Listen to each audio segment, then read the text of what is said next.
আসসালামু আলাইকুম সুপ্রিয় শিক্ষার্থী বন্ধুরা, আমরা চলে আসলাম আমাদের যথারীতি ধারাবাহিক ক্লাসের আয়োজনে।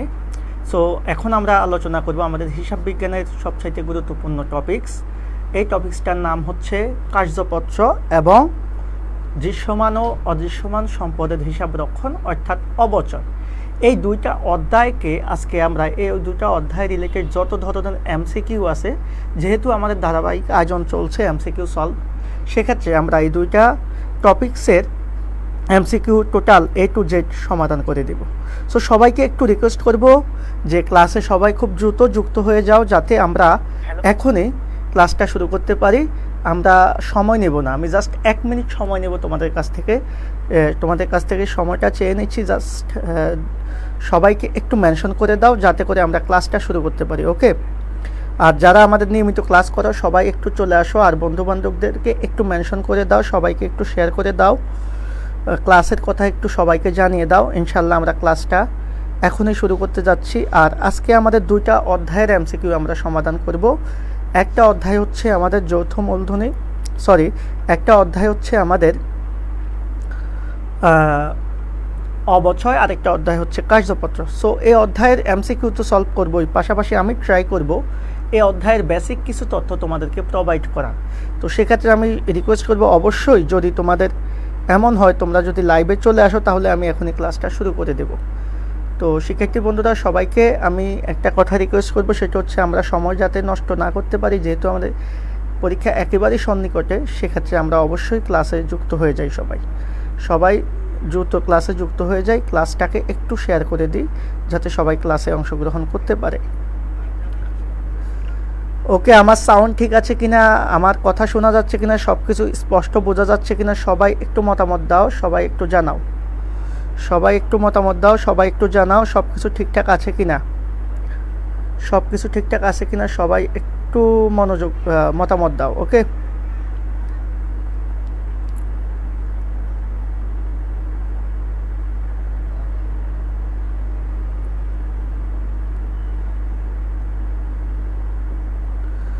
ওকে, যাই হোক আমরা আলোচনা চলে যাচ্ছি।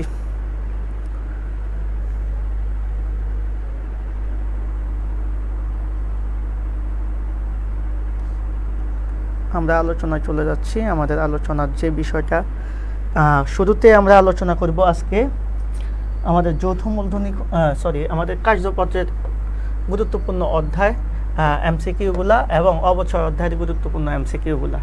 তো শিক্ষার্থী বন্ধুরা, আমরা শুরুতেই যে বিষয়টা তোমাদেরকে শেয়ার করবো সেটা হচ্ছে কার্যপত্র। এই কার্যপত্র হচ্ছে আমাদের হিসাব বিজ্ঞান প্রথম পত্রের 7ম অধ্যায়, আর অবচয় হচ্ছে হিসাব বিজ্ঞান প্রথম পত্রের 8ম অধ্যায়। যদিও অধ্যায়টার নাম হচ্ছে দৃশ্যমান ও অদৃশ্যমান সম্পদের হিসাব রক্ষণ, এটাকে আমরা নর্মালি অবচয় হিসাবে চিনি। ওকে, তো আমরা আমাদের আলোচনা চলে যাব। আলোচনা যাওয়ার আগে আমি একটু কথা বলি যে এই যে আমাদের কার্যপত্র, এখান থেকে আমাদের কমপক্ষে 2টা সিকিউ আসবে, আবার অবচয় থেকেও 2টা সিকিউ আসবে, এখান থেকে অন্তত 4 থেকে 5টা এমসিকিউ আসবে। ওকে, সো এই অধ্যায়ে আমরা বেশি এমসিকিউ সিলেক্ট করি নাই, আমরা অল্প কিছু গুরুত্বপূর্ণ এমসিকিউ সিলেক্ট করেছি, যেখান থেকে 5-6টা না তোমরা কমন পেয়ে যাবা। আবার যে সৃজনশীল প্রশ্নগুলো আসতে পারে সেগুলো নিয়ে আমরা একটু মৌখিক সাজেশান দিয়ে দেব। তো আমি শিক্ষার্থীদের শুরুতে এই অধ্যায় রিলেটেড আমাদের যে এমসিকিউগুলো সেগুলো নিয়ে একটু কথা বলবো। এই এমসিকিউ সলভ করতে গিয়ে আমরা কিছু বেসিক বিষয় সমাধান করব। তো সবাই ক্লাসে চলে আসো, ক্লাসটা কেমন লাগছে, ক্লাসে সব কিছু ঠিকঠাক আছে কিনা একটু জানিয়ে দাও। হ্যাঁ, প্রচণ্ড গরম পড়তেছে, সেজন্য আসলে আমি একটু ঘেমে যাচ্ছি। তো শুরুতে আমরা দেখবো যে কার্যপত্র কি। দেখো, কার্যপত্র মূলত হচ্ছে, আমরা একটা বিষয় তোমাদেরকে সাথে একটু শেয়ার করি। কার্যপত্র করার ক্ষেত্রে আমি এই বিষয়টাকে সবার আগে সবসময় বলি, সেটা হচ্ছে কার্যপত্র কি। কার্যপত্র হচ্ছে, খেয়াল করবা, কার্যপত্র বা ওয়ার্কশিট, এটাকে আমরা ইংলিশে বলি হচ্ছে ওয়ার্কশিট।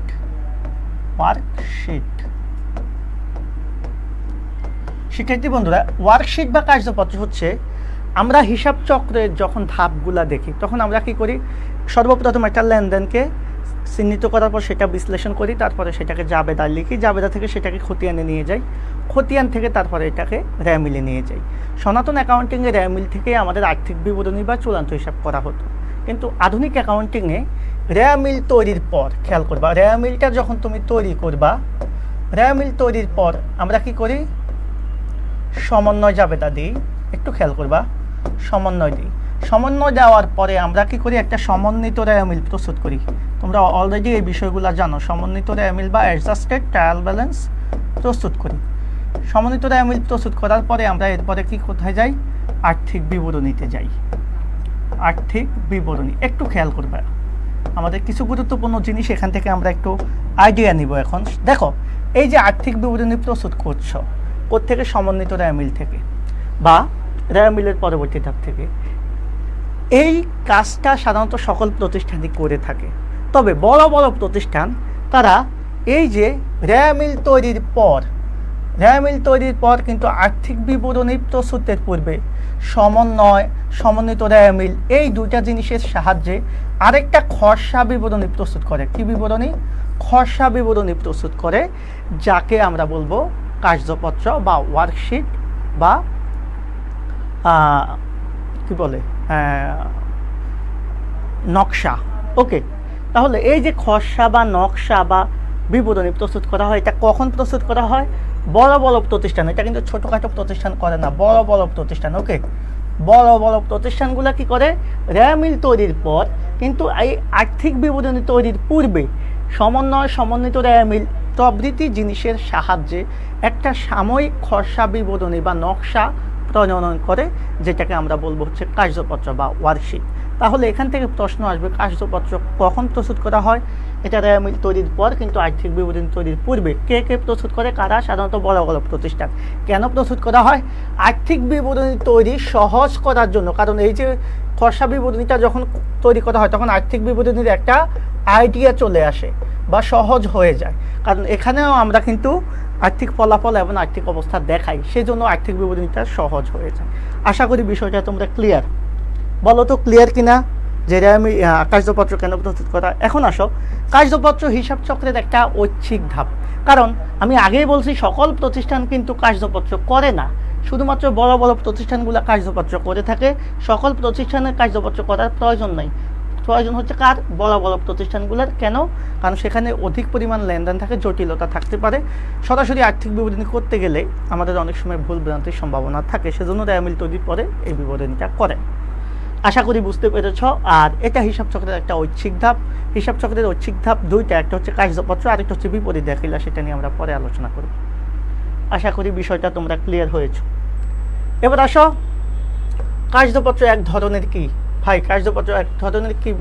খসড়াপত্র, সহায়ক বিবরণী বা সাময়িক বিবরণী। তাহলে সঠিক উত্তর হবে কোনটা? 1 ও 3। তাহলে 1 ও 3 আছে কোথায়? আমাদের খ নাম্বারে। তোমরা ক্লিয়ার? বলো তো কার্যপত্র কি? এই বিষয়টা আমি এতক্ষণ আলোচনা করেছি। এবার আসো নিচের উদ্দীপকটি পড়ে 3 আর 4 নাম্বারের উত্তর দিতে বলেছে আমাদেরকে। তো আমরা 1 নম্বর প্রশ্নটা তো আমরা আলোচনা করি নেই। তাহলে কার্যপত্র কি বলো তো? কার্যপত্র হিসাব চক্রের একটা ঐচ্ছিক ও খসড়া শীট। সো এটা আমাদের হয়ে গেছে, 1 নাম্বার হয়ে গেছে, 2 নাম্বার হয়ে গেছে। এখন আমাদের 3 নাম্বার 4 নাম্বার। দেখো, একটি কারবারে ব্যবহারের জন্য 1 লক্ষ টাকা দিয়ে একটি যন্ত্রপাতি ক্রয় করা হলো। যন্ত্রপাতিটি ব্যবহার উপযোগী না হয় পুনরায় এত টাকায় বিক্রি করা হলো। এখানে মূলধন জাতীয় প্রাপ্তি কত?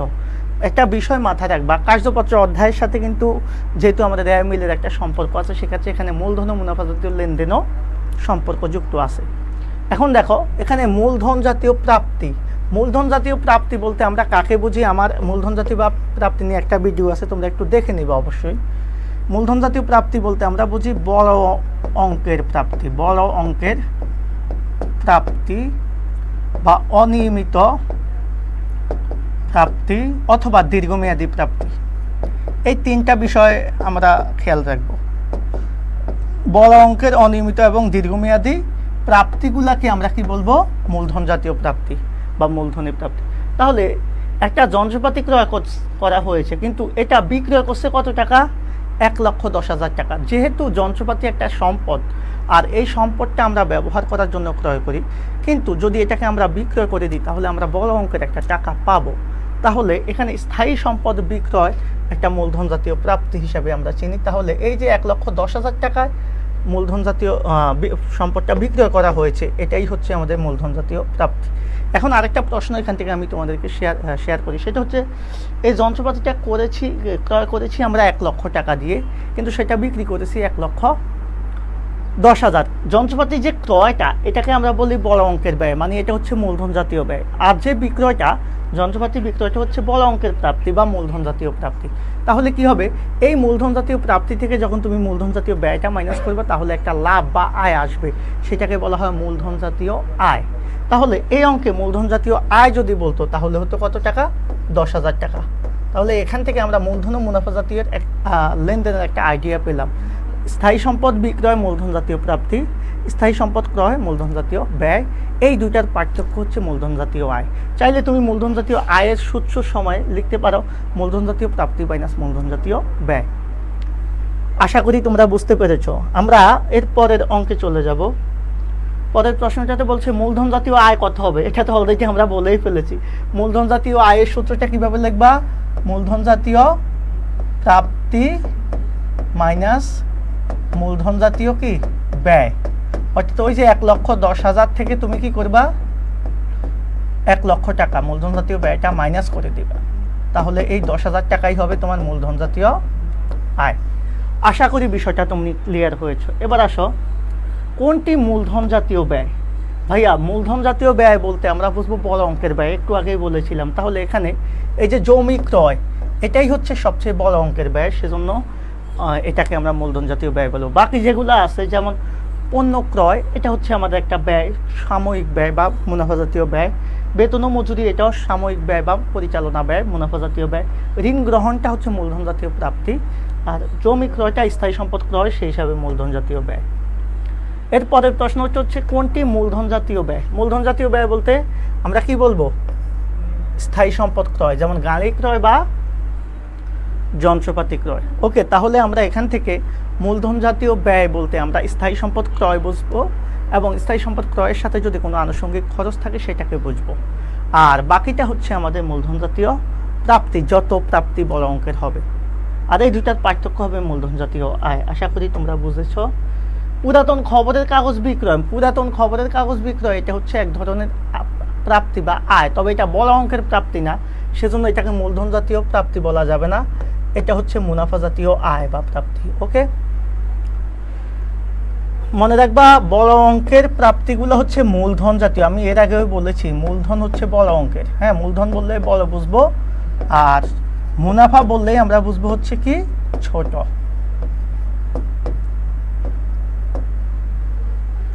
আই থিঙ্ক তোমরা বিষয়টা ক্লিয়ার। এবার আসো, কর্মচারীদের বেতন প্রদান, বলো তো এটা কি বড় অঙ্কের প্রদান না নিয়মিত প্রদান না অনিয়মিত প্রদান, তোমরাই বলো, একটু জানতে চাই তোমাদের কাছে। একটা প্রতিষ্ঠানে প্রতিনিয়তই প্রতি মাসেই এটা প্রদান করতে হয়, তার মানে এটা নিয়মিত বা এটা স্বল্প মেয়াদী, তার মানে এটা কোন জাতীয় ব্যয় হবে, কখনোই মূলধন জাতীয় ব্যয় হবে না। মোট ব্যয়ের মধ্যে এটাকে আমরা নিতে পারবো, ওকে, তবে নিট ব্যয়ের মধ্যে নেওয়ার দরকার না, এটাকে আমরা বলবো মূলত মুনাফা জাতীয় ব্যয়। মোট ব্যয় বলতে আমরা সকল ব্যয়, বা নিট ব্যয় বলতে আমরা সকল মোট ব্যয় থেকে যোগ বিয়োগ করে আমরা যেটা পাই। তাহলে এখানে আমাদের কর্মচারীদের বেতন প্রদান একটা মুনাফা জাতীয় ব্যয়। বিক্রয়ের উদ্দেশ্যে আসবাবপত্র ক্রয়, ভাইয়া বিক্রয়ের উদ্দেশ্যে যদি কোনো কিছু ক্রয় করা হয়, সবসময় মাথায় রাখবা বিক্রয়ের উদ্দেশ্যে কোনো কিছু ক্রয় করা হলে সেটা কি হয়ে যায়, কে বলতে পারবো, সেটা হয়ে যায় পণ্য।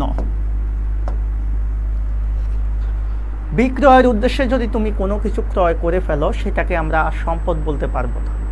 এখন বিক্রয়ের উদ্দেশ্যে যদি তুমি এসিও কিনো তাও সেটা পণ্য, কারণ তুমি এসি কিনতেছো কিসের জন্য, ব্যবসা করার জন্য, বিক্রয় করার জন্য। সো এটা তোমার কাছে সম্পদ না, এটা তোমার কাছে জাস্ট একটা প্রোডাক্ট। কিন্তু তুমি যদি এসিটা ব্যবহার করার জন্য, তোমার প্রতিষ্ঠানে ব্যবহার করার জন্য কেনা হয়, তখন সেটা সম্পদ। ঠিক একইভাবে আসবাবপত্র ক্রয় করলে এটা সাধারণত আমরা চিন্তা করি এটা আমরা ব্যবহার করার জন্য ক্রয় করেছি, কিন্তু এই আসবাবপত্রটা যদি কোনো একটা ফার্নিচার দোকানদারের সেন্সে হয়, তার কাছে ওই আসবাবপত্রটা একটা কি পণ্য, কারণ সেটা বিক্রি করবে। সো বিক্রয়ের উদ্দেশ্যে যেটাই তৈরি হবে বা যেটাই ক্রয় করা হবে সেটাকে আমরা পণ্য বলবো। তাহলে বিক্রয়ের উদ্দেশ্যে আসবাবপত্র ক্রয়কে আমরা কি ক্রয় বলবো? পণ্য ক্রয়। তো পণ্য ক্রয়টা একটা কি ব্যয়? পণ্য ক্রয়টা একটা নিয়মিত ব্যয় বা মুনাফা জাতীয় ব্যয়। তাহলে সঠিক উত্তর কি হবে? মুনাফা জাতীয় ব্যয়, নিয়মিত ব্যয়। সঠিক উত্তর কোনটা হবে ভাইয়া? সঠিক উত্তর হবে মুনাফা জাতীয় ব্যয় এবং নিয়মিত ব্যয়। তোমরা কি বুঝেছ বিষয়টা? এটা কিন্তু অনেকে ভুল করে, হ্যাঁ, ভুল করা যাবে না, এই বিষয়টাকে একটু খেয়াল রাখতে হবে। ক্লাসটা কেমন লাগতেছে, ক্লাসটা তোমরা বুঝতেছো কিনা একটু জানাও, পাশাপাশি একটু কমেন্ট করে জানিয়ে দাও কে কোথা থেকে ক্লাস করেছ। আমরা কিন্তু আমাদের এমসিকিউ ক্লাসের একবারে প্রথম অধ্যায় থেকে ক্রমান্বয়ে আমরা আজকে 8ম অধ্যায় পর্যন্ত শেষ করে ফেলছি। অর্থাৎ খ বিভাগের 5 পেপারের এমসিকিউ ডান। এবার যারা ক্লাস করেছেন তারা হয়তো কিছু শিখেছেন, যারা করেন নাই তারা কিছু শিখতে পারেন নাই, আমি মনে করি তারা হয়তো ভালো জানে। এবার আমরা সেকেন্ড পেপারের এমসিকিউগুলা আগামী সপ্তাহ থেকে শুরু করব। ফাইনালি আমরা একটা ক্লাস দিব, ওই ক্লাসটা হবে একটু বড় ক্লাস, 2 ঘন্টার একটা ক্লাস দিয়ে আমরা আর্থিক বিবরণের যত এমসিকিউ আছে ফার্স্ট পেপার সেকেন্ড পেপার সেটা শেষ করব। এরই সাথে আমাদের এমসিকিউ সলভ শেষ, এরপরে আমরা সিকিউ নিয়ে একটা ক্লাস দিব। এবার আসেন আমাদের পরবর্তী আলোচনা। একজন আসবাবপত্র ব্যবসায়ী, এই যে এই কথাটা বলে ফেলছি, বিক্রয়ের উদ্দেশ্যে আসবাবপত্র ক্রয় করলে এটা কোন জাতীয় ব্যয় হবে? অবশ্যই মুনাফা জাতীয় ব্যয় হবে, এটা নিয়ে আর কথা বলবো না। এরপরের প্রশ্ন, ইজারা সম্পত্তির অবলোপন। ভাইয়া, অবচয়, অবলোপন বা নিঃশেষ খরচ বা শূন্যীকরণ, নিঃশেষ খরচ বা শূন্যীকরণ, এই 3টা জিনিসই আমাদের মনে রাখবা স্থায়ী সম্পদের উপর হয়। কিসের উপর? স্থায়ী সম্পদের উপর। স্থায়ী সম্পদের ব্যবহারের কারণে যে মূল্যটা কমে যায় সেটাকে আমরা বলি অবচয়। অবচয় হয় মূলত যে সম্পদগুলো দৃশ্যমান, ওই দৃশ্যমান সম্পদের মূল্য কমে গেলে সেটাকে আমরা অবচয় বলি। যে সম্পদটা অদৃশ্যমান বা অস্পর্শনীয় সেই সম্পদের মূল্য কমে গেলে আমরা সেটাকে অবলোপন বলি। যে সম্পদটা প্রাকৃতিক সম্পদ, হ্যাঁ, বা ন্যাচারাল অ্যাসেট, সেটার মূল্য কমে গেলে সেটাকে আমরা বলি নিঃশেষ খরচ। তাহলে এখান থেকে একটা বিষয় আমরা ক্লিয়ার, এই যে দৃশ্যমান সম্পদ অবচয়, দৃশ্যমান সম্পদের ক্ষেত্রে হয় অবচয়, খেয়াল করবা, যদিও এটা আমাদের সামনে আলোচনা আছে। অদৃশ্যমান সম্পদের ক্ষেত্রে হয় অবলোপন, আর প্রাকৃতিক সম্পদের ক্ষেত্রে হয় আমাদের নিঃশেষ খরচ। তো দৃশ্যমান সম্পদগুলো কি? যেগুলোকে আমরা ধরতে পারি বা স্পর্শ করতে পারি, যেমন আসবাবপত্র, দালান কোঠা, জমি, হ্যাঁ, যদিও ভূমির উপরেও অবচয় হয় না। তারপরে হচ্ছে যন্ত্রপাতি, অফিস সরঞ্জাম, এগুলোকে আমরা বলি দৃশ্যমান। অদৃশ্যমান হচ্ছে সুনাম, প্যাটেন্ট, ট্রেডমার্ক, তারপরে হচ্ছে আমাদের কপিরাইট, এই জাতীয় সম্পদগুলোকে আমরা বলি বা ফ্রাঞ্চাইজিং, অদৃশ্যমান সম্পদ। এরপরে প্রাকৃতিক সম্পদ হচ্ছে আমাদের খনিজ তেল, প্রাকৃতিক গ্যাস, প্রাকৃতিক বনাঞ্চল, হ্যাঁ, কয়লার খনি, হ্যাঁ, এই জাতীয় বিষয়গুলোকে আমরা বলি প্রাকৃতিক সম্পদ। তো তিনটাই এক, এগুলো সম্পদের মূল্য কমে যায়, আর এটা একটা নিয়মিত খরচ, নিয়মিত খরচ বা ছোট অঙ্কের ব্যয়, মানে মুনাফা জাতীয় ব্যয়। তাহলে এই যে ইজারা সম্পত্তির অবলোপন বলা হোক, আসবাবপত্রের অবচয় বলা হোক, অথবা আমাদের কয়লার খনি নিঃশেষ খরচ হোক বা খনি খরচ হোক, সেটাই হবে আমাদের মুনাফা জাতীয় ব্যয়।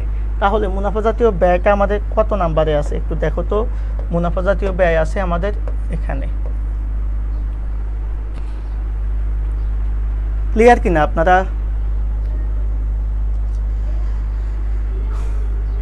ক্লাসে আপনাদের রেসপন্স দেখে আমি হতাশ। আমি আশা করব আপনারা একটু লাইভে চলে আসেন সবাই। অবশ্যই টাইমটায় অনেকে লাইভে থাকে না।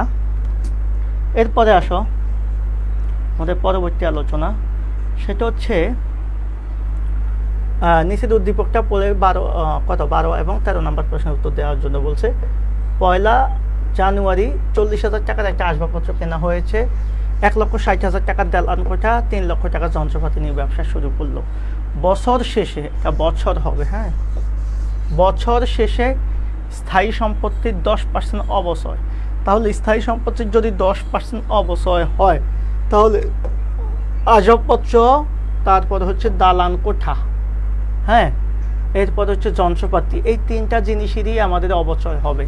তাহলে 3টা জিনিস যোগ করে দাও, আমাদের আসবাবপত্র হচ্ছে 40,000। তাহলে এক্ষেত্রে মুনাফা জাতীয় ব্যয় হবে কি?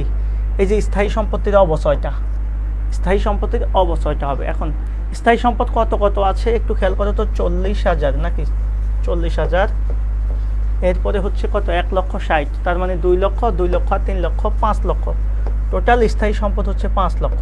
তো এটার যদি আমাদের কত পার্সেন্ট অবচয় ধরতে বলছে, 10% অবচয় ধরার জন্য বলেছে। ভালো কথা, তুমি 10% অবচয় ধরো, অবশ্যই অ্যান্সার হবে 50,000 টাকা। এটা হচ্ছে স্থায়ী সম্পত্তির অবচয়, আর এটা হচ্ছে মুনাফা জাতীয় ব্যয়। তাহলে বছর শেষে মূলধন জাতীয় ব্যয়ের পরিমাণ, মূলধন জাতীয় ব্যয়ের পরিমাণ হচ্ছে স্থায়ী সম্পদের যত ব্যয় হবে সেটা। স্থায়ী সম্পদ যা যা ছিল 40,000, 1,60,000 আর হচ্ছে 3 লক্ষ, টোটাল 5 লক্ষ টাকা স্থায়ী সম্পদ, সেটাই হচ্ছে মূলধন জাতীয় ব্যয়। আর বিলম্বিত মুনাফা জাতীয় ব্যয়ের উদাহরণ কোনটা? বিলম্বিত মুনাফা জাতীয় ব্যয় আপনারা সবাই চিনেন, এটা নিয়ে আমার ক্লাসও দিয়েছি, আমি বলেছিও অনেকবার। তো বিলম্বিত মুনাফা জাতীয় ব্যয় মানে হচ্ছে যে সকল ব্যয় দেখতে মুনাফা জাতীয় হলেও যেগুলা দীর্ঘমেয়াদী প্রতিষ্ঠানে থাকে, যার ফল দীর্ঘকাল প্রতিষ্ঠান ভোগ করে বিদায়, এগুলাকে তুমি মুনাফা জাতীয় ব্যয়ে ফেলতে পারবে না, এবং এগুলাকে তুমি মূলধন জাতীয় ব্যয়েও ফেলতে পারবে না। সেই জাতীয় ব্যয়গুলাকে আমরা মূলধন জাতীয় এবং মুনাফা জাতীয়র মাঝখানে আরেকটা ব্যয় লিপিবদ্ধ করি, যে ব্যয়টাকে আমরা বলি বিলম্বিত মুনাফা জাতীয় ব্যয়। এই বিলম্বিত মুনাফা জাতীয় ব্যয় মনে রাখবা, যে কোনো ধরনের বড় অঙ্কের খরচ অথবা অগ্রিম খরচ, এই জিনিসগুলা। এখন বড় অঙ্কের খরচ বলতে আমরা বুঝি নতুন পণ্য তৈরির পূর্বে গবেষণা ও পরীক্ষা ব্যয়, কারণ এটা অনেক বড় অঙ্কের খরচ। ব্যবসা প্রতিষ্ঠানে স্থানান্তর ব্যয়, ওকে। সম্পদ মেরামত বাবদ এককালীন অত্যাধিক ব্যয়, এটাও। এই তিনটাই হচ্ছে আমাদের বড় অঙ্কের ব্যয়, যেগুলো অনেক সময় আমাদের কাছে সংক্ষিপ্ত মনে হবে, কিন্তু এগুলা দীর্ঘদিন প্রতিষ্ঠানে এগুলার ফল থাকবে, অর্থাৎ একাধিক বছর পর্যন্ত এগুলোর ফল প্রতিষ্ঠানে থাকবে বিদায় এটার কিছু অংশকে মুনাফা জাতীয়, কিছু অংশকে মূলধন জাতীয় হিসাবে লিপিবদ্ধ করা হয়। আর মুনাফা জাতীয় অংশটার জন্য আমরা আয় বিবরণী সেটাকে লিপিবদ্ধ করি, আর মূলধন জাতীয় অংশটাকে আমরা সম্পদ পাশে লিখি। অ্যাকচুয়ালি এগুলো সম্পদ না, ব্যয়, সেজন্য এগুলোর নাম বিলম্বিত মুনাফা জাতীয় ব্যয়, যেটাকে খাঁটি বাংলায় আমরা অনেক সময় ভুয়া সম্পদ হিসেবে চিনি। অনেক সময় আমরা প্রাথমিক খরচাবলীকেও এখানে লিখি, অনেক সময় এটাকে আমরা অলিক সম্পদ বা অবাস্তব সম্পদ হিসাবেও জানি। সো সঠিক উত্তর তিনটাই হবে। এবার আমাদের পরবর্তী আলোচনায় আমরা চলে যাব। কার্যপত্র তৈরি করার সময় সর্বপ্রথম কার্যপত্রের উপর কি লিখতে হয়? কার্যপত্রের উপর কি লিখতে হয়? অবশ্যই আমাদের কি লিখতে হয়? শিরোনাম লিখতে হয়, তারিখ লিখতে হয়, সাল লিখতে হয়, তিনটাই সবগুলাই লিখতে হয়। কার্যপত্রের আয় বিবরণীতে ডেবিট ব্যালেন্স কি নির্দেশ করে? ডেবিট ব্যালেন্স বলতে আমরা কি বুঝি? আমি জাস্ট একটা আয় বিবরণী দেখাই। তো কার্যপত্রের ক্ষেত্রে সিস্টেমটা হয় এরকম, এই যে আয় বিবরণী, এটার দুটা দিক, একটা হচ্ছে ডেবিট আর একটা হচ্ছে ক্রেডিট। এই ডেবিট দিকে কি থাকে ভাইয়া? ডেবিট দিকে থাকে ভাইয়া হচ্ছে মনে করো সকল প্রকার ব্যয়গুলা, আর ক্রেডিট দিকে আমরা কি লিখি? সকল প্রকার আয়গুলা লিখি। এবার ব্যয় আর আয় লেখার পরে এখানে ডেবিট ব্যালেন্স মানে হচ্ছে কি? ডেবিটটা বড় হবে, ক্রেডিটটা ছোট হবে। তাহলে ডেবিট ব্যালেন্স মানে হচ্ছে কি? ডেবিটটা বড়। এখন ডেবিট ব্যালেন্স কি নির্দেশ করে? ডেবিটটা যদি বড় হয়, মানে ব্যয় যদি বড় হয়, তাহলে আমাদের অবশ্যই আয় কম বা ছোট। আয় যেহেতু কম বা ছোট, তার মানে আমাদের এখানে কি হয়েছে? নিট ক্ষতি হয়েছে। সো এটা সঠিক উত্তর হবে নিট ক্ষতি। আপনারা কি বিষয়টা বুঝেছেন? যদি না বুঝে থাকেন অবশ্যই বলবেন, আমি আবারও বলব। আমাদের আয় বিবরণীতে বলছে ডেবিট ব্যালেন্স। তো ডেবিট ব্যালেন্স বলতে আমরা কি বুঝি? মনে রাখবা, যেই ব্যালেন্সের কথা বলবে সেটাই বড় হবে। ডেবিট ব্যালেন্স মানে হচ্ছে ক্রেডিট টাকার চেয়ে ডেবিট টাকা বেশি। আবার ক্রেডিট ব্যালেন্স মানে ক্রেডিট বলা আছে, তার মানে ক্রেডিটটা বড়, ডেবিটটা ছোট। যেটার কথা বলা থাকবে ডেবিট ব্যালেন্স মানে ও ডেবিট বলছে, তার মানে ডেবিটটা বড়। ক্রেডিট ব্যালেন্স মানে ক্রেডিটটা বলছে, সো ক্রেডিটটা বড়। যেটার নাম থাকে সেটাই বড়। তাহলে যেহেতু ডেবিট ব্যালেন্স বলছে, তার মানে ডেবিটটা বড়। ক্রেডিট ব্যালেন্স বললে ক্রেডিটটা বড় হতো। সো ডেবিটটা বড় মানে হচ্ছে ব্যয় বড়। ব্যয় বেশি হলে আয় কম হয়। আর একটা প্রতিষ্ঠানের যদি ব্যয় বেশি আয় কম হয়, তার মানে সেখানে অবশ্যই কি হয়? ক্ষতি হয়। তাহলে কার্যপত্রে তো আর আমাদের আর বিশদায় বিবরণী পুরোটা করার দরকার হয় না, সেজন্য একসাথে নেট ক্ষতিটা চলে আসে। কারণ টোটাল আয় থেকে টোটাল ব্যয় মাইনাস করে আমরা ক্ষতি পাই। বিপরীত দাখিলা কখন দেওয়া হয়? মনে রাখবা, বিপরীত দাখিলা দিয়ে আমরা মূলত সমন্বয় দাখিলার বিপরীতে। কার বিপরীতে? সমন্বয় দাখিলার বিপরীতে। আমরা বছর শেষে সমন্বয় দাখিলা দিই। এখন সমন্বয় দাখিলা দেওয়া হয় মানে তো বছর শেষে, ধরে নাও 31শে ডিসেম্বর অথবা 30শে জুন, যেই তারিখে শেষ হয় অঙ্কটা, সেই তারিখে সমন্বয় দাখিলাটা দেওয়া হয়। সমন্বয় দাখিলার ঠিক পরের তারিখে, তার পরের তারিখে মনে করো এটা যদি 2022 সাল হয়, এখন 2022 সালের 31শে ডিসেম্বর, এরপরের তারিখ কিন্তু চলে যায় 2023 সালের 1 জানুয়ারি। তাহলে এই যে 1 জানুতে চলে যাচ্ছে, হ্যাঁ 1 জানুয়ারি চলে যাচ্ছে, এই 1 জানুয়ারির কারণে কার্যপত্র হয়ে যায় পরবর্তী হিসাবকালের শুরুতে। সো বিপরীত দাখিলা হবে পরবর্তী হিসাবকালের শুরুতে। আপনারা অবশ্যই বুঝতে পেরেছেন। সমন্বয় দাখিলায় অন্তর্ভুক্ত হয় ভাইয়া, সমন্বয় দাখিলা কি কি অন্তর্ভুক্ত হয়? অনুপার্জিত আয়, অগ্রিম ব্যয়, প্রাপ্য হয়, তিনটাই হয়। কারণ সমন্বয় দাখিলার মানেই হচ্ছে আমাদের কি করবে, বকেয়া প্লাস কি অগ্রিম নিয়ে কাজ। বকেয়া এবং অগ্রিম সংক্রান্ত হিসাবের জন্য বছর শেষে যে দাখিলাটা দেওয়া হয় সেটাই সমন্বয় দাখিলা। সো সমন্বয় দাখিলায় অনুপার্জিত মানে অগ্রিম, অগ্রিম তো আছে, প্রাপ্য মানে বকেয়া। সো এই তিনটাই আমাদের কাজ হচ্ছে। পরবর্তী প্রশ্ন, বকেয়া আয় সমন্বয়ের ফলে মোট বকেয়া আয় সমন্বয় করলে কি হয়? আমাদের সমন্বয় জাবেদা আয় যদি বকেয়া থাকে তখন আমাদের বকেয়া আয়টা সম্পদ হিসাবে ডেবিট হয়, বকেয়া আয় ডেবিট, আর আয়টা বেড়ে যায় আয় হিসাব হয় ক্রেডিট। এটা সমন্বয় দাখিলা। তাহলে বকেয়া আয়ের সমন্বয় দাখিলা কি হয়? বকেয়া আয় ডেবিট। তাহলে ডেবিট মানে হচ্ছে সম্পদ বৃদ্ধি, আর আয় মানে ক্রেডিট, ক্রেডিট মানে হচ্ছে আমাদের আয় বৃদ্ধি মানে মালিকানা সত্ত্ব বৃদ্ধি। তাহলে এখন দেখো এখানে অপশানে কি চেয়েছে, অপশানে বলছে আমরা দেখি সম্পদ বৃদ্ধি আছে কোথায়। আগে সম্পদ বৃদ্ধি দেখো কোন জায়গায় আছে, এখানে সম্পদ বৃদ্ধি নাই, এখানেও নাই, এখানে আছে, তার মানে এটা নেওয়া যাবে। সম্পদ বৃদ্ধি, আয় বৃদ্ধি, ওই যে আয় বৃদ্ধি, আয় ক্রেডিট মানে বৃদ্ধি।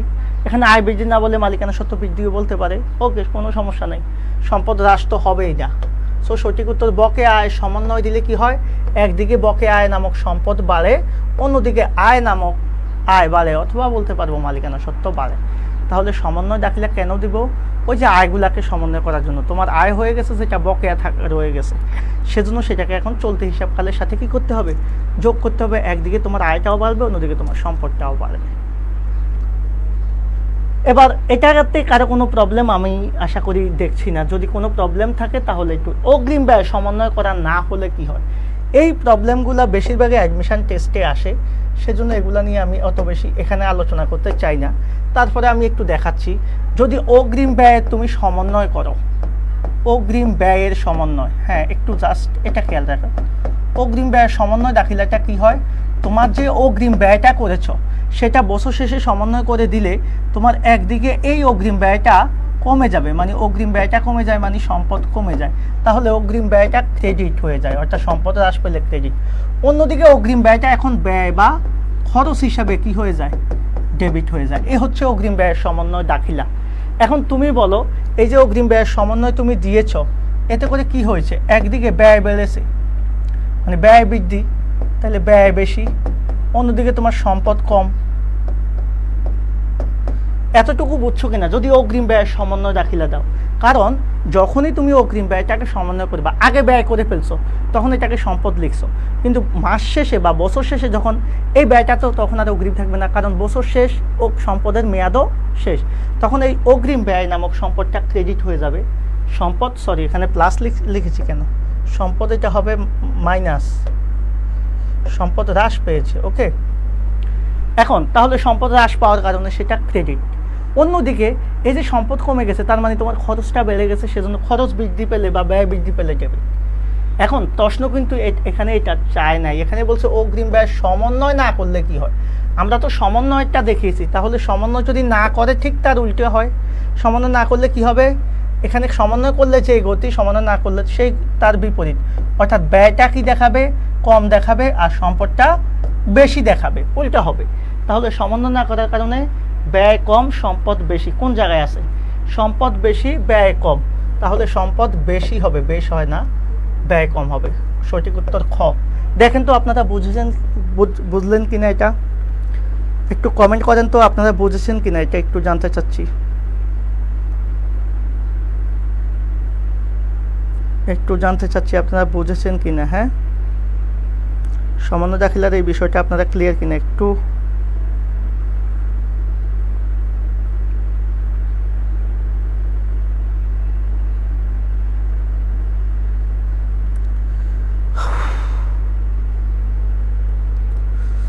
আমরা ক্লাসের এই অধ্যায় প্রায় শেষ পর্যায়ে 21 নম্বর যে প্রশ্নটা, সেই প্রশ্নটা আমরা একটু দেখব। অগ্রিম আয়ের সমন্বয়।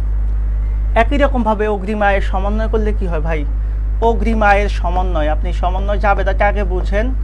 অগ্রিম আয় মানে আপনার আয়টা অগ্রিম হয়ে গেছে। যখন আপনি অগ্রিম আয় করেছেন তখন জাবেদা কি দিবেন? মনে করেন আপনি অগ্রিম মনে করেন শিক্ষানবিশ স্যালামি নিয়েছেন, আপনি আমাকে পড়ান নাই, না পড়িয়ে আপনি টাকা নিয়েছেন, তাহলে অগ্রিম শিক্ষানবিশ স্যালামি যখন নিয়েছেন তখন আপনি কি জাবেদা দিবেন? একদিকে আপনার কাছে নগদ টাকা আসছে, নগদান ডেবিট, অগ্রিম শিক্ষানবিশ স্যালামি হিসাবে দায় ক্রেডিট। এখন অগ্রিম শিক্ষানবিশ স্যালামি হিসাবে ক্রেডিট করছেন, কিন্তু বছর শেষে যখন এটাকে সমন্বয় করবেন তখন কি হয়?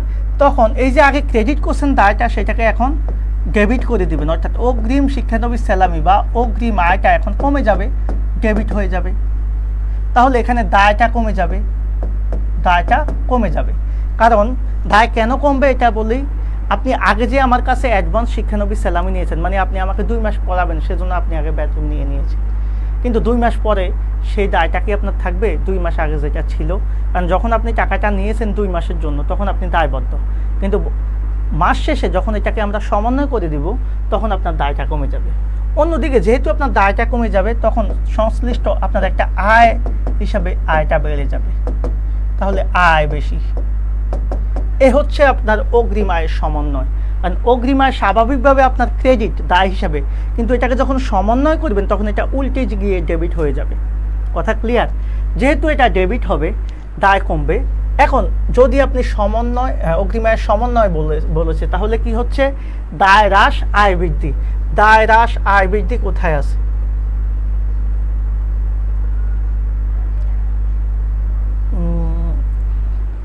দায় হ্রাস একটাতেও নেই নাকি? দায় বৃদ্ধি তো হবে না, এখানে সঠিক উত্তর নাই। হ্যাঁ, এখানে অ্যান্সার ভুল আছে, সঠিক উত্তর আসে না। এখানে হচ্ছে দায় হ্রাস পাবে, আয় বৃদ্ধি পাবে। সঠিক উত্তর কি ভাই? দায় হ্রাস আয় বৃদ্ধি। আর যদি বলতো সমন্বয় না করলে কি হবে, তখন এটার উল্টা, দায় বেশি আয় কম, উল্টো করে দিবেন। জাস্ট আশা করি বিষয়টা বুঝেছেন। আমাদের এরপরে যে প্রশ্নটা, সমাপনী দাখিলা দেওয়া হয় কোন কোন বিষয়? মাথায় রাখবেন, সমাপনী দাখিলা মূলত দেওয়া হবে অস্থায়ী হিসাব। কি হিসাব? অস্থায়ী হিসাব বা নামিক হিসাব বা সাময়িক হিসাব বন্ধ করার জন্য। এই 3টা হিসাব হচ্ছে কি? অস্থায়ী হিসাব, উত্তোলনকে আমরা বলি অস্থায়ী হিসাব, খেয়াল করবেন। উত্তোলনটা অস্থায়ী হিসাব। আর আয় আর ব্যয়গুলাকে আমরা কি বলি? আয় ব্যয়, এগুলাকে আমরা বলি অস্থায়ী, নামিক বা সাময়িক, একই জিনিস। তাহলে উত্তোলন, আয় ব্যয়ের সাথে আমাদের মুনাফা বা ক্ষতি রিলেটেড, এটাও লিখতে পারবেন আপনারা, মুনাফা বা ক্ষতি। এই হিসাবগুলাকে আমরা বলবো কি হিসাব? নামিক বা সাময়িক হিসাব, উত্তোলন অস্থায়ী হিসাব। আর এই 3টা হিসাবকে আপনি অস্থায়ী হিসাব, নামিক হিসাব বা সাময়িক হিসাব বলতে পারবেন।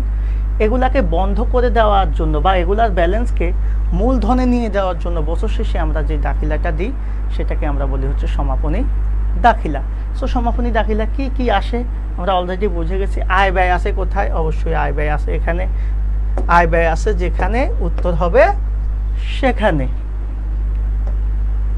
ওকে, এরপরে 23 নম্বর যে প্রশ্নটা, সেটা হচ্ছে অগ্রিম উপভাড়া সমন্বয়ের জন্য কোন হিসাবকে ক্রেডিট করতে হয়? ভাই, অগ্রিম উপভাড়া একটা আয়, তো এটাকে সমন্বয় করার জন্য কি করতে হবে? আগে আপনি যখন নর্মালি উপভাড়াটা অগ্রিম নিয়েছেন তখন দায় বাড়ছে, এখন সমন্বয় করার জন্য উপভাড়াকে আপনি কি করবেন? দায়টা কমাবেন, অর্থাৎ ডেবিট করবেন। আর উপভাড়া নামক আয়কে আপনার ক্রেডিট করতে হবে, একটু আগে দেখিয়েছি। তাহলে উপভাড়া ক্রেডিট। সমন্বয় দাখিলা কখন দেওয়া হয়? অবশ্যই মাথায় রাখবেন, সমন্বয় দাখিলা দেওয়া হয় কখন? সমাপনী দাখিলা দেওয়ার পূর্বে, আর্থিক বিবরণীর পর, সমাপনী দাখিলা দেওয়ার পর, যে কোনো সময়। সমাপনী দাখিলা দেওয়ার পূর্বে, সমাপনী দাখিলা দেওয়ার আগেই সমন্বয় দাখিলাটা দিতে হয়। আমাদের সমন্বয় দাখিলার আলোচনা শেষ। এবার আমাদের নতুন আলোচনা বা নতুন সমালোচনা, যাই বলেন না কেন, এবার আমাদের যেটা নিয়ে আমরা কথা বলবো সেটা হচ্ছে দৃশ্যমান ও অদৃশ্যমান সম্পদের হিসাব রক্ষণ, যেটাকে আমরা যেটাকে আমরা আদর করে বা যেটাকে আমরা খুব ভালোবেসে কি নামে ডাকি, যেটাকে আমরা ভালোবেসে অবচয় নামে ডাকি, অবচয়। সো অবচয় নিয়ে কথা বলতে গিয়ে তো অনেক কথা বলতে হবে আসলে।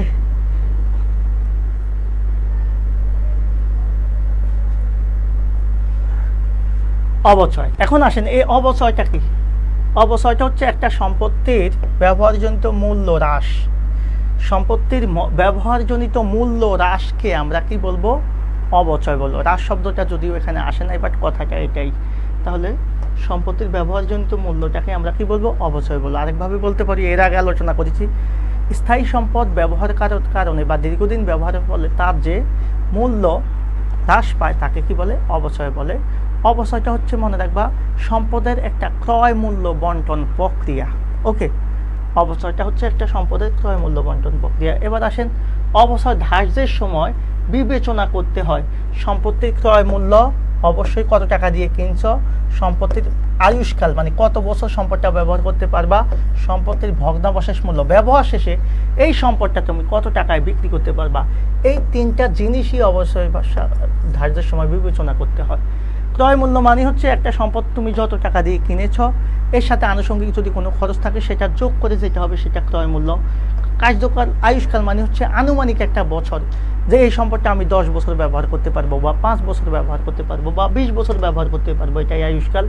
ভগ্নাবশেষ মূল্য মানে হচ্ছে 20 বছর ব্যবহার শেষে যখন এটা অকেজ হয়ে যাবে তখন এটা বিক্রি করে যদি আমি 10,000 বা 20,000 টাকা আদায় করতে পারি সেটাকে আমরা বলি ভগ্নাবশেষ মূল্য বা শেষ উদ্ধারযোগ্য মূল্য। ওকে, এই তিনটা বিষয় বিবেচনা করতে হয় অবচয় ধার্যের সময়। নেক্সট, অবচয় ধার্যের কারণ কি? ব্যবহারজনিত ক্ষয়ক্ষতি, প্রচলন, কালের বিবর্তন, এই সবগুলাই অবচয় ধার্যের ক্ষেত্রে আমাদের কি হয়?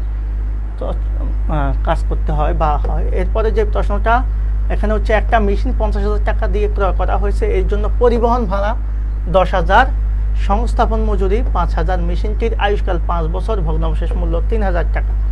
তাহলে অবচয়যোগ্য মূল্য ভাইয়া খুবই গুরুত্বপূর্ণ এবং ইন্টারেস্টিং একটা পার্টে আমরা এখন আসছি, এটা নিয়ে আমরা একটু কথা বলবো। সেটা হচ্ছে অবচয়যোগ্য মূল্য। আচ্ছা, সম্পদের ক্রয় মূল্য আমি আগে একটু কথা বলি। সম্পদের ক্রয় মূল্য, সম্পদের ক্রয় মূল্য বা মোট মূল্য যদি কখনো বের করতে বলা হয়, খুবই গুরুত্বপূর্ণ এই বিষয়টা, খুবই গুরুত্বপূর্ণ। তাহলে একটা সম্পদ কেনার পর থেকে প্রতিষ্ঠানে ব্যবহারের পূর্ব পর্যন্ত যত খরচ আসবে সব এটার সাথে যোগ হয়ে যাবে। তাহলে আমরা এখানে মেশিন কিনেছি 50,000, ওকে ফাইন, আমি 50,000 টাকা ধরলাম, কিন্তু মেশিন কিনেছি 50,000, ওকে, কিন্তু এটার জন্য আমার পরিবহন ভাড়া গিয়েছে আবার 10,000, এই 10,000ও এটার সাথে যোগ হবে।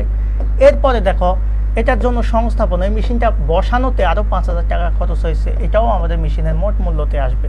অর্থাৎ মেশিনের মোট মূল্য হবে 65,000। তোমরা কি বুঝতে পেরেছ? তাহলে একটা সম্পদ সেটা কেনার পর থেকে প্রতিষ্ঠানে আনার পূর্ব পর্যন্ত বা ব্যবহার উপযোগী করা পর্যন্ত যত খরচ হবে সবগুলাকে যোগ করে যেতে হবে, সেটাই হচ্ছে সম্পদের মোট ক্রয় মূল্য।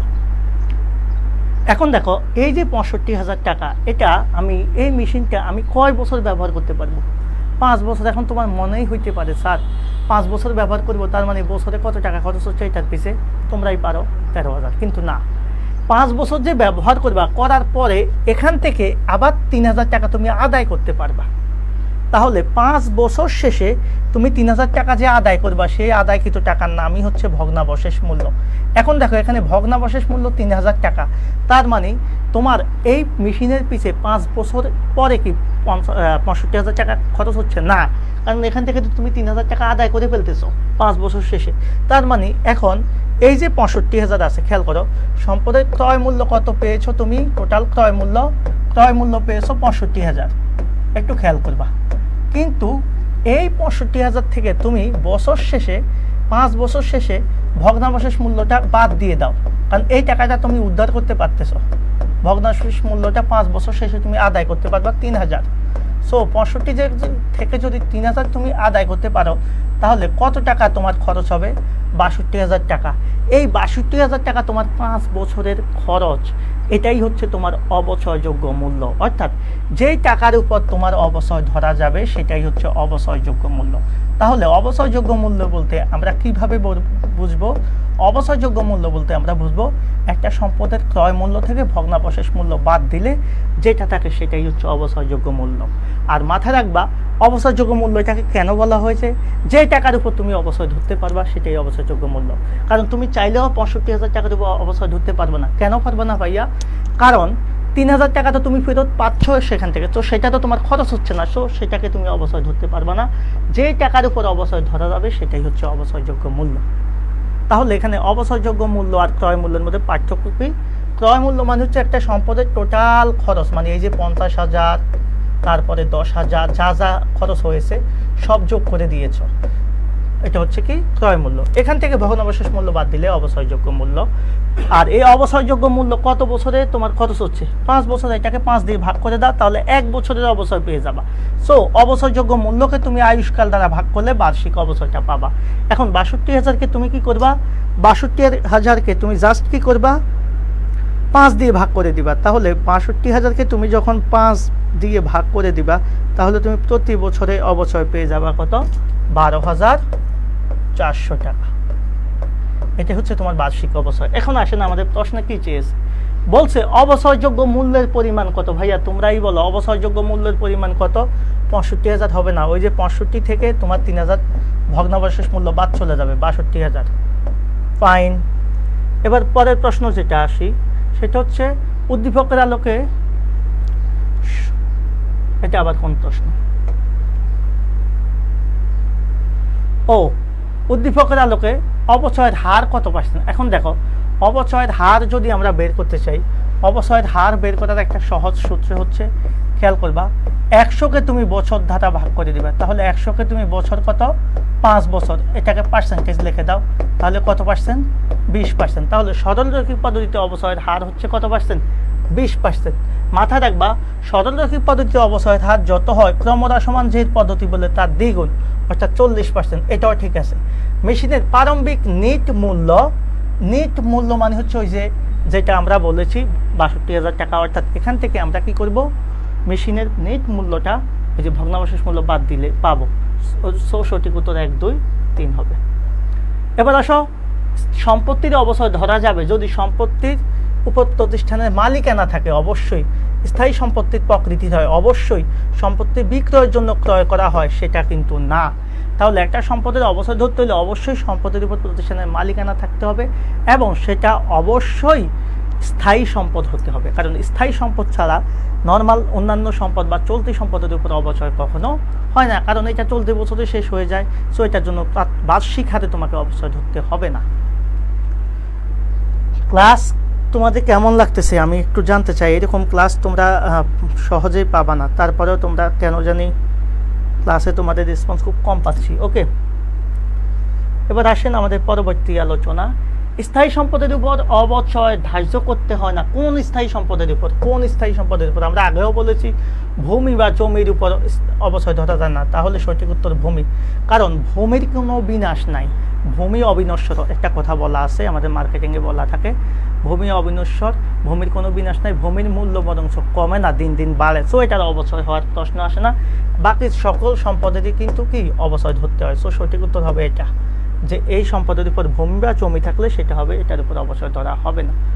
অবচয় ধার্যের পদ্ধতি হলো, মনে রাখবেন, এই যে ভারযুক্ত কর পদ্ধতি, এটা হচ্ছে আমাদের কি বলে, একটা লিপো পিপো আছে না, লিপো পিপো ওই অধ্যায়ের একটা পদ্ধতি, এটা আমরা জানি, এটা হবে না। পূর্ণ মূল্যায়ন পদ্ধতি এবং যন্ত্রঘণ্টার হার পদ্ধতি, এই দুইটাই হচ্ছে আমাদের অবচয় ধার্যের পদ্ধতি। আরও আছে কিছু পদ্ধতি, যেমন সরলরৈখিক পদ্ধতি, ক্রমহ্রাসমান জের পদ্ধতি, উৎপাদন একক পদ্ধতি, বর্ষ সংখ্যার সমষ্টি পদ্ধতি, পুনঃমূল্যায়ন পদ্ধতি, যন্ত্রঘণ্টার হার পদ্ধতি। এই পদ্ধতিগুলোকে আমরা বলবো অবচয় পদ্ধতি। সঠিক উত্তর হবে ২ এবং ৩। এবার আসেন আমাদের পুঞ্জীভূত অবচয় না হিসাব না খোলা হলে অবচয় ধার্যের জন্য কোন হিসাবটাকে ক্রেডিট করতে হয়? মাথায় রাখো, গুরুত্বপূর্ণ সুন্দর কথা, এটা অনেকেই জানো না। আমি এখন যেটা আলোচনা করবো সেটা অনেকেই জানো না, আমি শিওর। সেটা হচ্ছে সম্পদের উপর অবচয় ধরলে, সম্পদের উপর অবচয় ধার্য, অবচয় ধার্য হলে আমাদের কি জাবেদা হয়? সাধারণত অবচয় নামক একটা ব্যয় বাড়ে, অন্যদিকে পুঞ্জীভূত অবচয় নামক একটা সম্পদ, বিপরীত সম্পদ সৃষ্টি হয় মানে সম্পদ কমে। পুঞ্জীভূত অবচয় নামক একটা বিপরীত সম্পদ সৃষ্টি হয় মানে সম্পদ কমে। এটা আধুনিক পদ্ধতির জাবেদা। এটা কোন পদ্ধতির জাবেদা? এটা হচ্ছে একটা আধুনিক, এটা কি আধুনিক জাবেদা বা আমাদের আমেরিকান অ্যাকাউন্টিং সিস্টেমটাকে এটা আমরা ফলো করি। এখন দেখেন, পূর্বে যদি এটা হচ্ছে সম্পদের উপর অবচয় ধরলে তখন পুঞ্জীভূত অবচয়টা খোলা হতো না। পুঞ্জীভূত অবচয় খোলা না হলে যেহেতু অবচয়টা কার উপর হয়?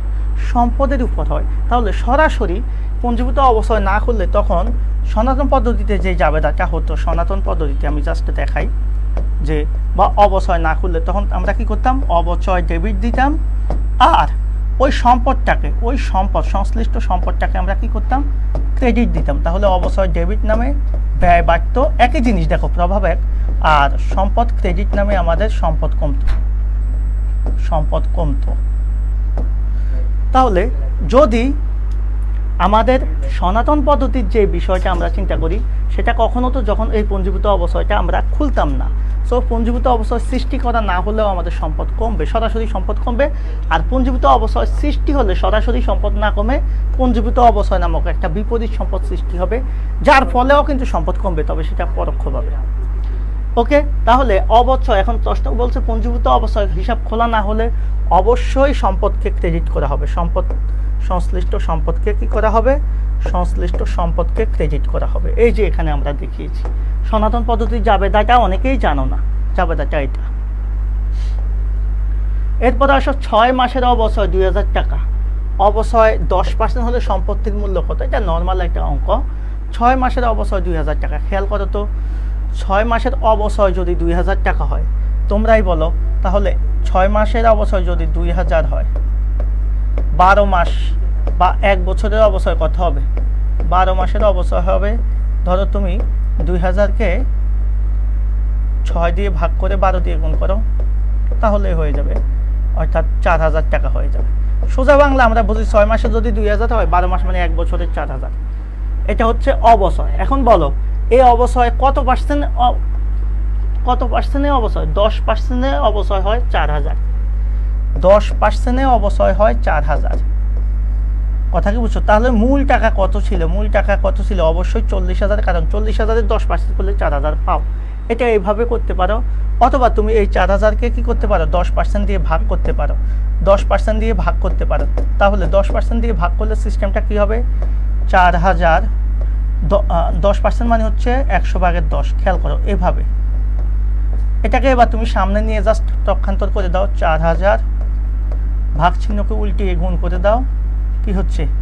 100 আর 10, জাস্ট 0 কাটাও, তাহলে 4000 আর 10 কত? 40,000।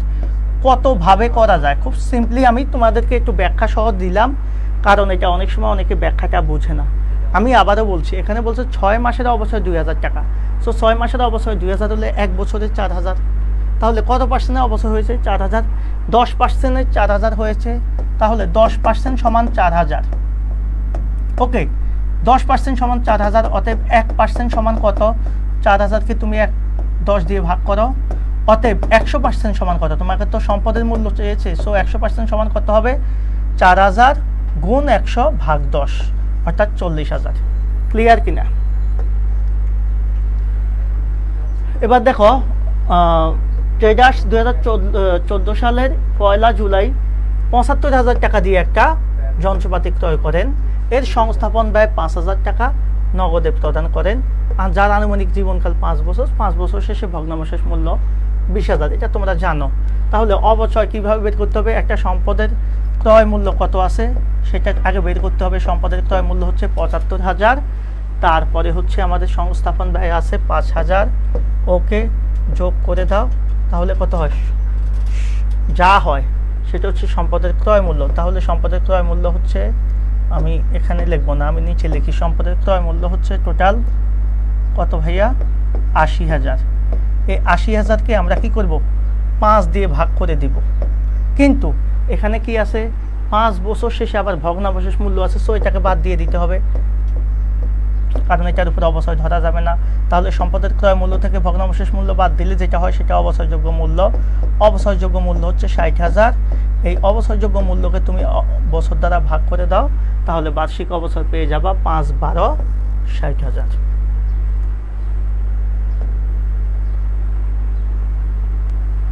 ভগ্নাবশেষ মূল্য ১০,০০০ টাকা হলে এর প্রভাব কী হতো?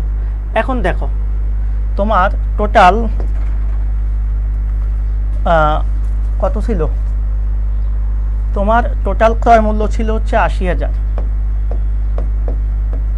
৮০,০০০ থেকে তুমি ২০,০০০ বাদ দিয়েছো। ৮০,০০০ থেকে কত বাদ দিয়েছো? এই যে ২০,০০০ বাদ দিয়েছো ভগ্নাবশেষ মূল্য। কিন্তু যদি বলতো ভগ্নাবশেষ মূল্য ১০,০০০ হতো, তখন তোমার এখানে ৫, তাহলে ৮০ থেকে ১০ গেলে কত? ৭০। ৭০কে ৫ দিয়ে ভাগ করো, ১৪,০০০। তাহলে ভগ্নাবশেষ মূল্য যদি তোমার ১০,০০০ হতো, তাহলে অবশ্যয়টা বাড়তো। কত টাকা বাড়তো? এখানে অবশ্যয় হয়েছে ১২,০০০, কিন্তু ভগ্নাবশেষ মূল্য ১০,০০০ হলে অবশ্যয় হতো ১৪,০০০। তাহলে কি বল, অবশ্যয়ের পরিমাণ কমবে না বাড়বে? অবশ্যই বাড়বে। মালিকানা সত্ত্ব হ্রাস পাবে। মাথায় রাখবা, অবশ্যই একটা ব্যয়, ব্যয় যতই বাড়বে মালিকানা সত্ত্ব ততই কমবে। সো ব্যয় যত বৃদ্ধি পাবে মালিকানা সত্ত্ব ঠিক ততই হ্রাস পাবে। কথা কি বোঝা গেছে? সো এই বিষয়টা একটু মাথায় রাখতে হবে। তো আমাদের সঠিক উত্তর হবে অবশ্যয়ের পরিমাণ বাড়বে, মালিকানা সত্ত্ব হ্রাস পাবে। তোমরা কি বুঝতেছো? ক্লিয়ার কিনা বলো তো?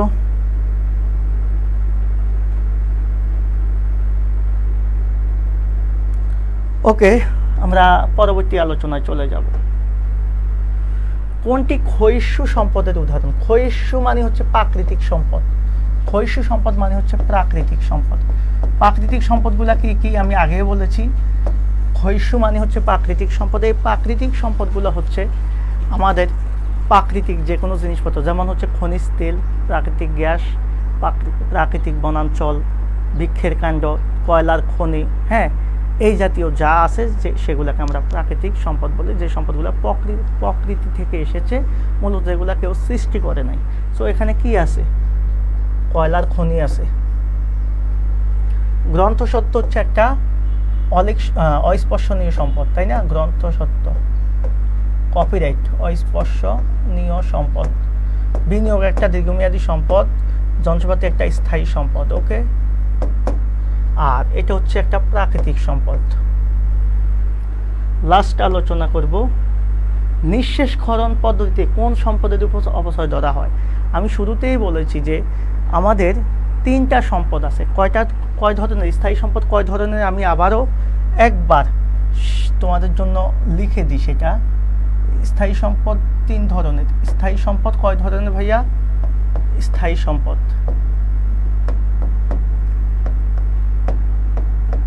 মূলত 3 প্রকার। মূলত 3 প্রকার। একটা হচ্ছে কি দৃশ্যমান, আরেকটা হচ্ছে অদৃশ্যমান, আরেকটা হচ্ছে প্রাকৃতিক। এই 3 ধরনের সম্পদ হচ্ছে স্থায়ী সম্পদ। এখন মাথায় রাখবা, এই যে দৃশ্যমান সম্পদ, এই দৃশ্যমান সম্পদকে অনেকে স্পর্শনীয় বলে। একই জিনিস, স্পর্শনীয়। অদৃশ্যমানকে অনেকে অস্পর্শনীয় বলে। আর প্রাকৃতিক সম্পদকে অনেকে ক্ষয়িষ্ণু সম্পত্তি বলে। একটু আগে দেখলাম আমরা। এই দৃশ্যমান সম্পদের ব্যবহারের কারণে যে মূল্য কমে যায় সেটাকে আমরা কি নামে চিনি? সেটাকেই আমরা বলি হচ্ছে সাধারণত অবচয়। আর অদৃশ্যমান সম্পদের ব্যবহারের কারণে যে মূল্যটা কমে যায় সেটাকে আমরা বলি হচ্ছে অবলোপন। আর প্রাকৃতিক সম্পদের ব্যবহারের কারণে যে মূল্যটা কমে যায় সেটা হচ্ছে নিঃশেষ খরচ। নিঃশেষ খরচ। আপনাকে সরেন, নিঃশেষ খরচ। ওকে, তাহলে এই 3টা সম্পদের যে তিনটা মূল্য কমে যায়, সেই তিনটা মূল্যকে আমরা বলবো তিনটা জিনিস।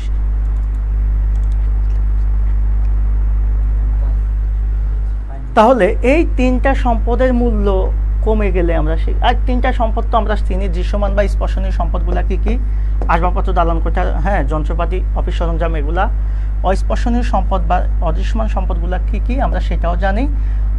সেটা হচ্ছে কি সুনাম, ট্রেডমার্ক, তারপর হচ্ছে গ্রন্থসত্ত্ব, তারপরে কি কপিরাইট বা গ্রন্থসত্ত্ব, তারপরে হচ্ছে আমাদের ট্রেডমার্ক তো বলছি, ট্রেড নেম বা ব্যবসায়িক নেম, তারপর হচ্ছে ফ্রাঞ্চাইজিং, লাইসেন্সিং, এই জিনিসগুলোকে আমরা বলবো হচ্ছে অদৃশ্যমান বা অস্পর্শনীয় সম্পদ। আর যেগুলো প্রকৃতি থেকে এসেছে সেগুলো প্রাকৃতিক সম্পদ। এই তিনটা সম্পদ আমরা চিনি। এই তিনটা সম্পদের ব্যবহারের কারণে তিনটা মূল্য কমলে তিন নাম বলে। অবচয় স্থায়ী সম্পদ বা দৃশ্যমান স্থায়ী সম্পদের ক্ষেত্রে হয়, অবলোপন হয় অদৃশ্যমান বা অস্পর্শনীয় সম্পদের ক্ষেত্রে, নিঃশেষ খরচ অথবা এটাকে অনেকে শূন্যীকরণ বলে, হ্যাঁ, শূন্যীকরণ, হ্যাঁ, অথবা আরেকটা নামও আছে এটার, অবক্ষয়। হ্যাঁ, এই তিনটা নাম হচ্ছে কি সম্পদের? প্রাকৃতিক বা ক্ষয়িষ্ণু সম্পদের ব্যবহারের কারণে বা সেটা উত্তোলনের কারণে যদি সেটার মূল্য কমে যায় বা যতটুকু ক্ষয় হয় সেটাকে আমরা বলি। এখন তোমরাই বলো নিঃশেষকরণ পদ্ধতি কোন সম্পদের ক্ষেত্রে হবে বলো তো? তোমরাই বলো নিঃশেষকরণ পদ্ধতিটা কোন জাতীয় সম্পদের সাথে আমাদের রিলেটেড বা কোন জাতীয় সম্পদের ক্ষেত্রে হবে? আমি একটু শুনতে চাচ্ছি তোমাদের কাছে। অবশ্যই নিঃশেষকরণ আছে, তাহলে নিঃশেষকরণ কিসের সাথে? প্রাকৃতিক বা ক্ষয়িষ্ণু সম্পদের সাথে। তো প্রাকৃতিক বা ক্ষয়িষ্ণু সম্পদের মধ্যে আমাদের কি আছে? গ্যাস আছে, আর এগুলা কিন্তু প্রাকৃতিক প্রদত্ত নয়। এ হচ্ছে আমাদের আজকের আলোচনা। এতটুকু পর্যন্ত আমরা আলোচনা করলাম। তো আজকে আমরা দুইটা অধ্যায়, অর্থাৎ দৃশ্যমান অদৃশ্যমান সম্পদ এবং কার্যপত্র, দুইটা অধ্যায়ের এমসিকিউ সলভ করলাম, সাথে সাথে বেসিক তথ্যগুলো জেনে নিলাম। সো এ হচ্ছে তোমাদের সাথে আজকে ক্লাস। তোমাদের সাথে আমার আবার সামনে ক্লাস হবে সামনের সপ্তাহে। তো এর পূর্বে যদি তোমাদের কোনো ধরনের কোনো প্রবলেম থেকে থাকে, আমরা প্রথম পত্রের আমরা মোটামুটি খ বিভাগের আমরা সবগুলো এমসিকিউ শেষ করে ফেলেছি।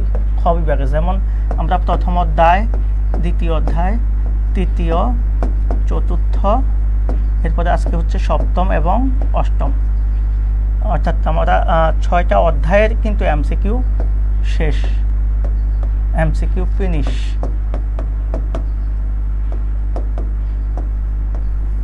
এখন আপনারা কতটুকু নিতে পারলেন সেটা আপনাদের ব্যক্তিগত বিষয়, আপনারা ক্লাসে ছিলেন কিনা বা ওইভাবে ক্লাস করেছেন কিনা। বাট আমাদের ফার্স্ট পেপারের এমসিকিউ শেষ, আর্থিক বিবরণী বাদে, কারণ আর্থিক বিবরণীটা আমি একসাথে দুইটাই করাবো। সো আপনারা যারা ক্লাস করেন নাই তারা এগুলো একটু দেখে নিন, পূর্বের ক্লাসগুলো আছে সেগুলো একটু দেখে নেবেন। সবাই ভালো থাকবেন, হ্যাঁ, আল্লাহ হাফেজ।